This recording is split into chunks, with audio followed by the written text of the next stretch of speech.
points of betrayal in a narcissistic relationship. The trauma is not just cheating on you, it's not just sexual betrayal, it's not just financial betrayal. There is a lot more that happens in a narcissistic relationship, which is why it makes it so devastating and so difficult for a survivor to make sense of what happened to them and then to move on from this devastation and heal it. So we'll be talking about these 3 stages in detail and depth, and specifically we'll be pinpointing the different forms and the different kinds of betrayal that you experience with the narcissist. So in the love bombing stage, what did the narcissist do? He or she promised you a dream. He or she mirrored you, mirrored your qualities, almost became you, first read you, first studied you thoroughly, exactly knew what you were looking for, and then ultimately changed into that person, morphed into that being to create a sense of familiarity and ultimately gain your trust, to create this rapport and to basically bring your walls down, bring your defenses down so that you could let them in, and then ultimately ended up exploiting it. This is the beginning of the betrayal. Rather, this is where the betrayal started, and it happened. Mirroring, promising a dream, promising a life that you had only thought about or fantasized in your dreams. I mean, that you imagined, that has always been something too good to be true. The knight in the shining armor, the one who has all the qualities that you wanted in a person. So you were promised something that at that point was a lie, but they pretended. They did everything through their manipulating nature to make it the truth so that you could accept them. They triggered your emotions such as love, care, compassion, affection, and weaponized them later against you. In the beginning of a narcissistic relationship, the love bombing doesn't happen in the same ways with everyone. The narcissist isn't charming, intense, kind, caring, giving with every single person. Love bombing happens in different ways depending on the life stage you are in and depending on the type of the narcissist that you're dealing with. So a narcissist can come across as the damsel in distress and would want you to become the rescuer. So they elicit sympathy, and that is where the betrayal happens, because they end up using this sympathy against you later. They know that you have that empathy, you have that space to offer, and you would do everything in your capacity to make their life better. That is where the betrayal happens in the love bombing stage. They pretend to be loving, they pretend to be caring, they promise all of those things to make you feel the same emotions towards them, to make you resonate at the same level. While the truth is, their frequency is just a feigned one. It's just something that they have pretended or intentionally caused or induced, but yours is the real one. They don't lose anything, but you lose a lot at this point. The moment you give in, the moment you fall for them, the moment you take the bait, you are betrayed. They ask you about the past, and you think that this person is asking me about my past because they want to love me. They want to love the pieces of me that were broken before. And you only end up knowing that they dig into your past only to know how they can use it against you. And you know it. They ended up using it against you. That is where the betrayal happened in the love bombing stage, right in the beginning. They created this false persona of someone who you could trust and basically share the most intimate, most personal things with, and ended up using them against you to shame you, to guilt trip you. For example, if you share your experiences of sexual abuse, childhood sexual abuse with a narcissist, and they may show empathy or sympathy or some kind of understanding in the moment, in the love bombing stage, but end up shaming you through it by saying something like, well, remember that happened with you, you deserved it. I think you attracted it yourself because of who you are, because of who I discovered you to be. And they could do it later in the devaluation stage. So guilt tripping and shaming happens a lot by using your past, and that is in itself a big betrayal. Future fakes.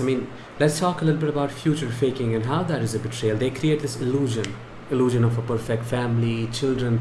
I can't remember how many people I have talked with, and they said something like, I was so into this person that we I thought that it was so true that we started naming our children. I was sure that we are going to have a wonderful family, a small family, and we'll have n number of children, and then these would be the names. I dreamt about getting old with this person. I dreamt, and I was sure that I'm going to spend my whole life, because after all, what better could I get than what I already had? Betrayal, betrayal, betrayal exploits your value system. If your values are being cooperative, if you are generous, if you are trusting, if you're passionate, if you love freedom, if you love honesty, that was hijacked and it was destroyed and completely used against you. Because if you're cooperative, they took advantage of your cooperative nature and then basically just kept taking a piece of you one at a time. Generosity. If you are someone who believes in being transparent and being trusting others, you trusted them. I wouldn't say blindly. You spent a lot of time. You gave them a lot of time in your own way, but still they just broke it, shattered it later, you know it. Passion. Specifically, I have specifically put it in there because they might show interest in the same things that you have. I mean, mirroring qualities is one thing, but showing interest in the things that you do is completely different. If you are a musician or if you are into animal rescue or something like that, think about your hobbies and interests. They pretend like the same, you know it, and they show the similar passion. Think about it, how deep this betrayal is. They showed this intense passion towards the same activity that you like, but you ended up finding that it was all a lie, because later when they got you good. The face, the side that came up was completely disinterested in the same thing that they pretended to like in the beginning. So betrayal, honesty, freedom. If you're someone, let's say, who wanted to live a life of financial freedom or any other form of freedom, they made themselves the part of the same dream that you had for yourself. And you were like, wow, now I have someone else to join in.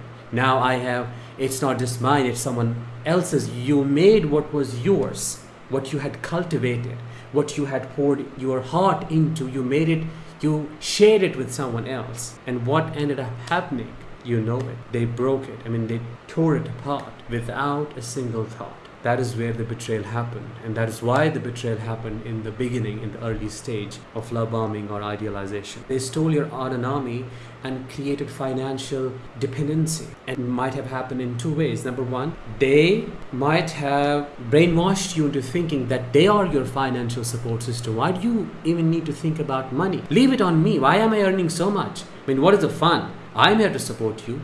Leave it on me. You don't have to work. Just sit at home. Leave your passion, leave your dreams, leave your job, leave your interests.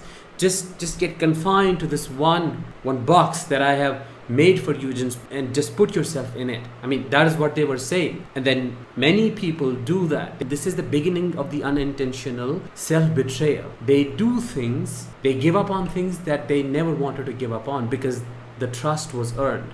So what ends up happening ultimately, financial abuse, a hell lot of it. They make you beg for, even single pennies, simple basic things. Make you completely dependent so that you can't leave them. Betrayal, betrayal, betrayal. Or the second possibility is they would burden you with all the responsibilities and then trigger a sense of obligation. Basically make you think that you are their rescuer and give you more love and basically create this transactional nature to the giving and taking, to loving and to this relationship, and basically end up make you do things that you never wanted to do for them financially. Buying them cars, buying houses, doing this, medical care, child support. You can name it and you would have it. That is the betrayal. They used you as an object. It's all about utility. You were used as an object in the disguise of being the caretaker. You were made to think that you are doing it for their good, you are doing it for the good of the relationship, but ended up deceiving you, using you as an object. And when a person realizes all of this later in post-narcissistic abuse, it hits them. And that is where a lot of resentment and anger comes, that you feel towards yourself and you say, how the hell did I let it happen to me? Why couldn't I see it? Was I crazy or what? Was I stupid? Was I so naive?